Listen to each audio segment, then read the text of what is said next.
What caused the dramatic shifts in Mao's ideological focus? Imagine a leader whose ideas change so much that it feels like watching a story unfold in real time. Mao Zedong's thoughts did just that, shifting dramatically over his lifetime.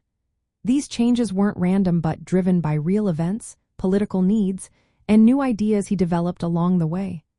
Let's take a closer look at what made Mao's focus swing so sharply. Early on, Mao believed in Marxist ideas that emphasized the urban working class, the proletariat, as the main force for revolution. But China was mostly rural, with peasants making up most of the population. Mao saw that the peasants, not city workers, could be the real revolutionary force. This was a big break from traditional Marxism, which focused on cities and factory workers. Mao started to emphasize land reforms and the importance of the peasantry, which helped him gain support among rural folks.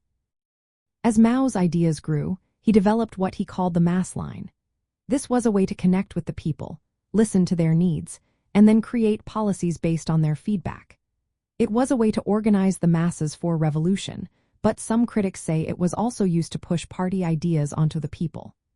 During the period when Mao was in Yan'an, he also started to develop his own version of Marxism-Leninism, which later became known as Mao Zedong thought. This was a step toward independence from the Soviet Union's influence and allowed Mao to shape his own revolutionary path. After the victory in 1949, Mao's focus shifted again. He wanted to build a socialist society, but he believed that contradictions within society could drive progress. He saw these contradictions as universal but also specific to each situation. This idea led him to promote continuous revolution, where the struggle for change would never really end. By the mid-1950s, Mao was firmly committed to this idea, pushing for constant change to keep the revolution alive. Then came the Cultural Revolution in 1966, a major turn in Mao's focus. This movement aimed to purge old ideas and eliminate enemies of the revolution. It involved violent struggles, destruction of historical artifacts, and a focus on class struggle. Mao wanted to keep the revolution going and to maintain his control over the party and the country. Later in his life, Mao introduced the Three Worlds theory.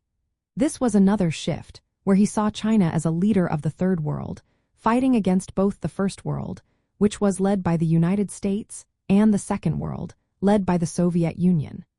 Mao wanted China to be independent and influential on the global stage, which was a big change from earlier ideas of relying on alliances or Soviet support.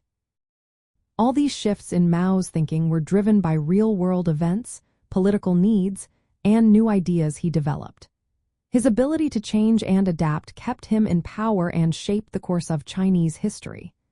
Each new focus reflected the challenges and opportunities he faced at different times, showing how revolutionary ideas can evolve with the times.